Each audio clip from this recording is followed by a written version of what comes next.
I find that particularly problematic when it seems that one of the biggest driving factors behind her embarking on these challenges is to sell something. It's essentially for marketing purposes.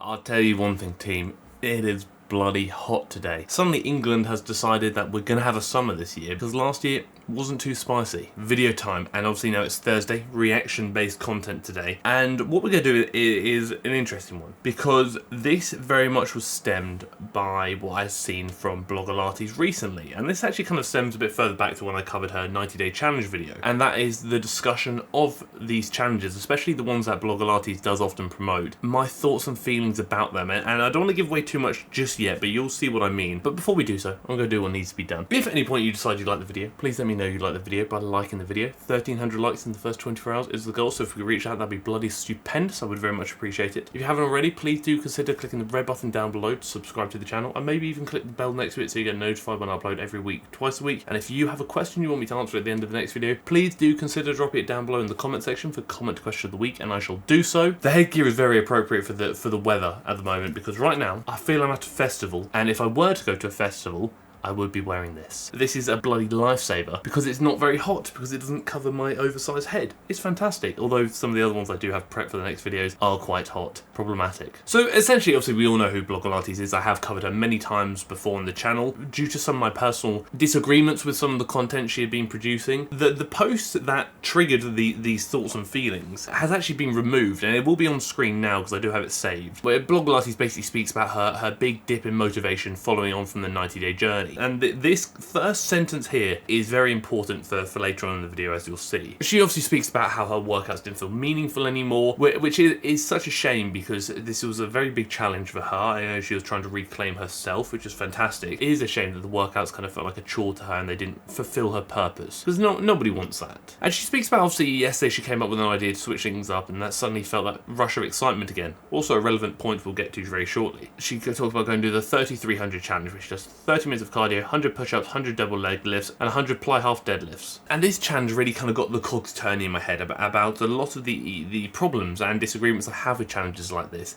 and why they may present themselves. And what I mean by that is a lot of these challenges are often promoted to a newer audience, or maybe beginners perhaps, or maybe even, arguably, sometimes people who are looking to get into fitness for the first time, which is fantastic. And I do think sometimes these challenges, provided they're not too excessive, can be fantastic starting points for a lot of people, because they're fun, they're exciting, they allow you to do things you wouldn't necessarily think of doing, and it's there on the piece of paper, it looks manageable and achievable, and you're like, you know what, I've got a burst of motivation. And essentially that's kind of one of the big points I want to bring out, kind of following on from these two things that Cassey mentioned earlier. Motivation is a huge driving factor when looking at like initiating something. So starting something. Let's say you and I were having a chat about your goals and your lifestyle, and we talk about things that we can achieve, and once you kind of start verbalize it, you get that kind of spike of motivation. We get really excited to do something. Similar sort of thing when you see these challenges. You get really excited to do them and embark on this journey suddenly, and you're like, wow, I finally found my motivation again. But a lot of times people do notice that motivation does actually dip off quite quickly. It could dip off in a matter of days, sometimes even hours or minutes. And that's the separation between motivation and determination. So essentially, it's all well and good having that motivation to start something, fantastic,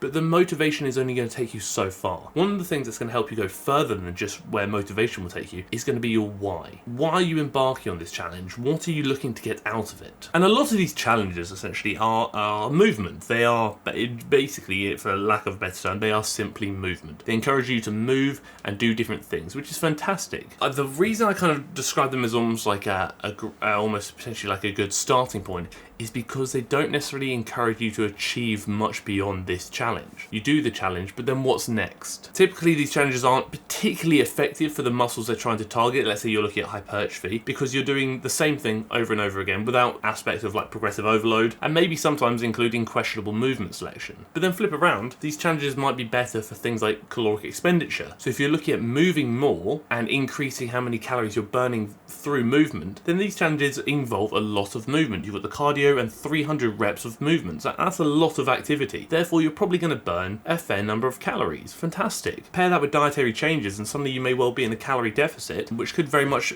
help you achieve your weight loss goals, provided that was something you were looking to achieve. It suggests in some of these other challenges, like for example this ab one that Cassey has recently posted, that you should do these challenges on top of your regular workouts, which for a lot of people could actually be quite excessive. A lot of people do struggle with timing as it is. You know, you've got your family, you've got a job, you've got a social life to maintain. If you're doing your workout on top of these challenges, you've got to question, like, do you have enough time and what's going to be the priority? And sometimes when these challenges are excessively challenging, like for example this might be, that can often deter people. People look at it and say, you know what, I don't know if I can get through that. Is that too much? In which case, what I would say to that, if you are going to embark on a challenge like this and it does tickle your pickle perhaps, don't feel pressured to do what's being said here. You can change it. You could even half everything. So 50 minutes of cardio, 50 reps of everything else. So you've halved the challenge. There's so many things you can do. It doesn't have to be a 30-300 challenge. You can auto-regulate. And what I mean by that is you can alter it and adjust it for your time, for your ability, for your goals as well. And if you were going to drop it down a bit to, let's say, 50%, you can then progressively overload, add 10% every week or so, something along those lines. But the big thing does often fall down to is, why are you doing it? I kind of say this for a lot of times, and it's something that's actually very much helped me with my mental health in general, is why. And what I mean by that is what is your purpose? What are you trying to achieve from this challenge? And finding that reason why, not just in training, but kind of all aspects of life,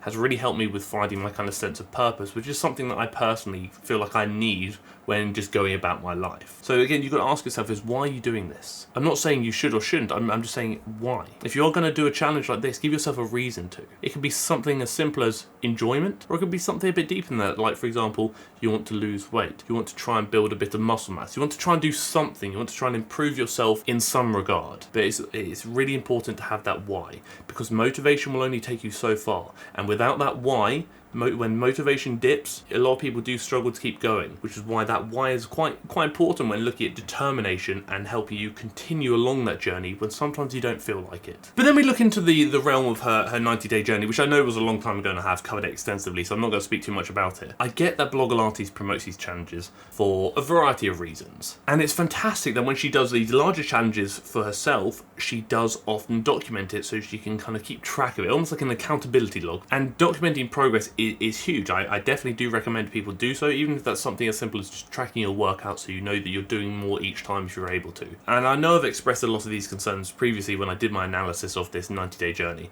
but with Blogilates, is the documentation of her challenge journey worth the spreading of misinformation, which is something that really did actually occur during the 90-day journey. A lot of misinformation surrounding validity and reliability of like DEXA scans, things along those lines were floating around. Also, when looking at a lot of her training and bits and bobs, a lot of misinformation was lingering. I find that particularly problematic when it seems, again, just from an external perspective, that one of the biggest driving factors behind her embarking on these challenges is to sell something. It's essentially for marketing purposes, and we did see that in the 90-day journey previously, in which it very much seemed like she was embarking on this journey to sell her new range of supplements, her new supplement line, which I know I have covered in another video separately. So by all means, please do embark on these challenge journeys if you feel that they benefit you and they align with your goals and enhance your life, but don't neglect a forward plan. What's next? That's when it comes back into asking yourself, why do you want to do this challenge? And what are you hoping to achieve from it? Are you doing this for yourself? Are you doing this to please others? Are you doing this for social media perhaps? Or are you doing this to align with the goal that you have in mind? Because when the motivation dips, which for a lot of people unfortunately it will at some point, I mean, I've been training for countless years now, countless years, and I very much do have big dips in motivation. Actually, especially when I don't have a reason why I'm doing what I'm doing, so I lack a goal, and also when I've achieved a goal because I haven't planned the next step. So for example, when I previously competed in powerlifting, I would do the competition, fantastic, lead up to it, I was feeling fantastic, really great, I'd do it and I'd be on such a high, but once I'd achieved that goal, I'd not thought about what's the next goal. I had a massive dip. I really lost motivation to train, and that happened a few times, and it was only upon reflection I realised I'd worked so hard and was so determined and dedicated to reach a goal. Once I'd achieved that goal, because I hadn't planned for the next one, I felt lost, and my mood declined massively. I felt really low, and I just didn't enjoy the things I'd previously loved anymore. Then I made a change. I kind of said, you know what, take a step back. I've put a lot of pressure on myself to achieve something. Let's step back, let's restart and think of a new goal. And I did, and suddenly it spiked again, but then I realised, you know what, let's not make the same mistake next time. Let's keep those goals ticking over. But also, don't beat yourself up if motivation does dip. Don't beat yourself up if it takes you longer to achieve a goal than you thought it would. I understand that you are human. You have emotions, you have feelings, you have a life to consider, a social life, a family, a work-life balance, so many things to consider which may impact your training and also the achievement of your goals. But it won't halt it. It may accelerate it, it may slow it down slightly. It's great having a timeline. Don't stress if you need to deviate from the path temporarily. You can find your way back whenever you're ready to do so. Well, you know, fitness is meant to enhance your life, not hinder it. So please don't allow it to hold you back and make you feel bad when you have no reason to. And the other thing to consider is please don't compare yourself to what other people are doing. You see Cassey doing things like this challenge, like the 3300 or the previous ab challenge we saw, which was 100 reps of abs and 100 reps of heart pumping cardio. Just because she's doing it doesn't mean you need to do it as well. And just because she's doing it doesn't mean that you can expect to achieve what she's trying to achieve. Social comparison with anyone, be that your friends, your family, or online influencers, can really hold you back and really hinder your mental health. So try not to allow it to do so, which I know is easier said than done. Because when we put a lot of pressure on ourselves to achieve something that might be out of reach for now, but won't necessarily be out of reach forever, sometimes that can really knock our mental health, especially if we feel like other people are doing better than us, when that's not necessarily the case. If you're doing the best that you can do, I don't think anybody else is doing better than you. Because we know when you're comparing yourself to what these other people are doing, you feel like you can't keep up. Oftentimes we feel like we're less than them, we're not as good as them, we're not as fit as them, we're not as strong as them. All these things that we tell ourselves which aren't true. I will always appreciate Cassey's ability to motivate the masses, be that through her posts, through her training or her challenges. Despite whether I agree or disagree with what she has done in the past and what she does promote, be that potential misinformation and other bits and bobs around like her marketing, like her advertisements, which some of them I don't agree with, and like her supplements, all those bits and bobs, I still appreciate what she's doing for her audience. And I appreciate how creative Cassey can be when it comes to the development of these challenges and these exercises, even if I don't necessarily agree with their effectiveness at times. By all means, please do embark on a journey like this, following a challenge like this, if you enjoy it, if it's sustainable for you long term, therefore you can remain consistent with it, and if it helps you achieve your goals, please do go for it. But see it as a stepping stone and don't be afraid to forward plan what's next. This is your first step along the journey. What's your next one and where are you hoping to go? I know it's probably a bit of a waffle, but it's something I really wanted to speak about because I wanted to kind of touch on the element of mental health and these challenges and just my thoughts and feelings surrounding them, especially after seeing quite a few of them pop up recently and having quite a few of them actually sent to me as well. I'm not stating that anything is good or bad, I'm merely just stating the opinion that there are pros and cons behind them and you need to ensure that you're doing what's best for you. But now we're going to crack on with comment question of the week, and it's quite a big one because it's something that's been on the cards for a long time. It's something I haven't quite managed to get around to until now. So Moose has asked this question about trauma, speaking about how to confront past trauma and how to approach looking at whatever your past holds that hurts and integrating it into your life in a manner that allows you to become a whole and complete person. That's what Moose is asking. He asked this a long time ago, but like I said, I want to take some time to get to it. I've actually spoken to Austin as well, so he's helped me formulate this answer, because when it's something mental health related, something as deep and intense as trauma can be, I feel like it needs a bit more attention. Trauma looks different for everybody. There is no one image of what trauma looks like. Trauma could be something that has happened to you emotionally. Trauma can be something you've seen physically. Trauma can be anything. It is something that has affected you in a manner that is now negatively impacting you and may well negatively impact you progressively for potentially a substantial period of time. And this could be due to behaviours you've witnessed, behaviours you've maybe been victim to, experience you've had. There's so many things that could fall into the realm of trauma. But the first thing is obviously identifying that what you're experiencing is trauma and not brushing it under the rug, as I know a lot of people do, unfortunately. So, oh, but this person's been through that. How I feel is nothing compared to them. It can't be trauma. They're dealing with trauma. But then that's the issue there. You're now comparing your trauma to another's when you cannot do so. The comparison of mental health and the comparison of problems is not going to help you achieve anything. If anything, it's actually going to devalue your own thoughts and feelings and probably make you feel worse about yourself. And the big thing there is actually allowing yourself to process them, allowing yourself to process the traumas that you may be experiencing or maybe have experienced in the past. Not, like I said, not brushing them under the rug, taking them as they come, thinking about them, processing them, acknowledging them, and maybe even verbalizing them. Be that yourself, write them down on a piece of paper, or maybe to somebody else, maybe somebody you trust, maybe somebody who you feel safe around. Maybe the discussion about trauma could benefit you and help you understand why you feel a certain way. And maybe their expression can help you maybe find a bit more solace and comfort and peace within yourself of feeling how you do. Identify what your trauma is, acknowledge how it's making you feel, and now think about, okay, well, how can you take those feelings, process them and recalibrate the thoughts behind them and allow yourself to move on from them. Not ignoring them or pretending they don't exist, but healing from them. But your trauma will not control your life forever. And dealing with trauma does not make you a lesser person, not at all. Dealing with trauma is something many of us will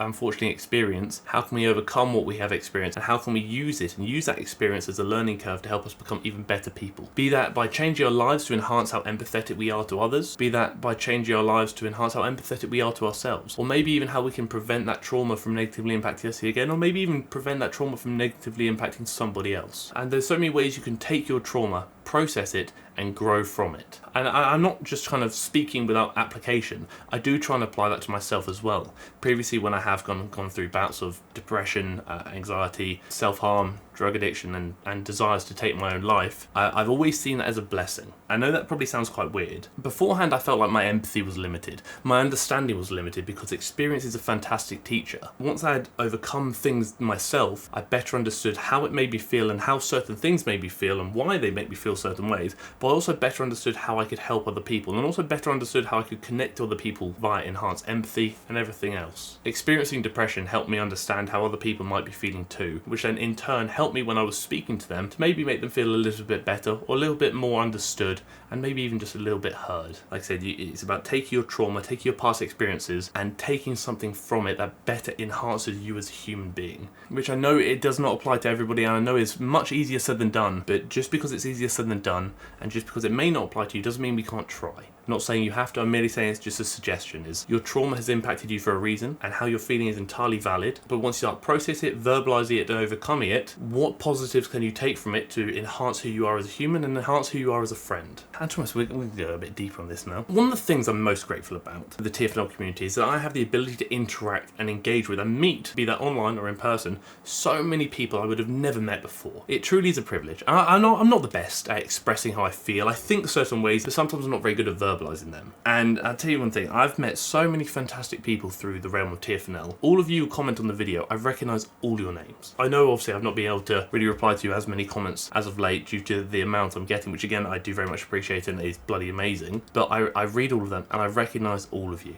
I see individuals like Shay and Bianca in the comment section who just radiate nothing but great energy, and so many of you do the same. I look through the comments and there's just so many fantastic words just talk about how you're feeling or how certain bits of videos may have helped you, or maybe you're just interacting with other people. And then I've also met other individuals like Austin and Melissa and a lot of like the TFNL moderators in the Discord who I now consider to be really close friends and to be actually some of my closer friends. And one of the fantastic people I have had the privilege of interacting with is Moose. Obviously I'm not going to use his real name on the YouTube machine because he may not want me to, so I want to respect that. But Moose has been in the comment section for many moons now. Whenever I see a comment from Moose, I know it's going to make me feel great, because this man has a level of empathy that I rarely see in other men, and his understanding of science-based training principles and his ability to think in such a philosophical manner and his ability to promote such positive radiation in the comment section is something I will never get over. Like I said, I've spoken to him many times in the DMs, and he truly is a bloody fantastic human, and without TFNL I would have never had the privilege of interacting with amazing individuals such as Moose, Austin, and all of you in the comment section or in the DMs, and for that I will be eternally grateful. I just want to let you know that despite the lack of replies to comments, I appreciate each and every one of you, and it truly is you that helps TFNL go round. So again, thank you all so much. And that's kind of relevant to actually, if you made it this far, in the description of the video there will actually be a link to like a Google Sheet where if you have any video ideas for like original content or maybe even reaction content if you want to see it, that you can write it down if you so wish. Because obviously I know a lot of you put in the comments, or sometimes some of you maybe don't feel comfortable enough to comment, and if that maybe applies to you, then do please consider clicking the link down below and plopping your ideas into the Google Sheet, and then obviously I can see those ideas, add them to the video list, and then I can make sure I get to all of the ones that you suggest, because obviously the majority of my videos are based on audience suggestions. You don't feel like you have to, it's merely just a suggestion if you want to. But yeah, that is it. That is the video. I tried to make it a short one, but I know I've waffled too much. I will get better, I do apologise. Hopefully you took something from the video and hopefully you enjoyed, or at least tolerated it. Like I said at the start of the video, 1,300 likes in the first 24 hours is the goal, so if we reach that, that'll be bloody amazing. I would very much appreciate it. If you haven't already, please do consider clicking the red button down below to subscribe to the channel, and maybe even the bell next to it so you get notified when I upload every week, twice a week. And if you two have a question you want me to answer at the end of the next video, please do consider drop it down below in the comment section for comment question of the week, and I shall do so. Thank you for tolerating me. Thank you for tolerating my uncontrollable waffle, and thank you for tolerating the video.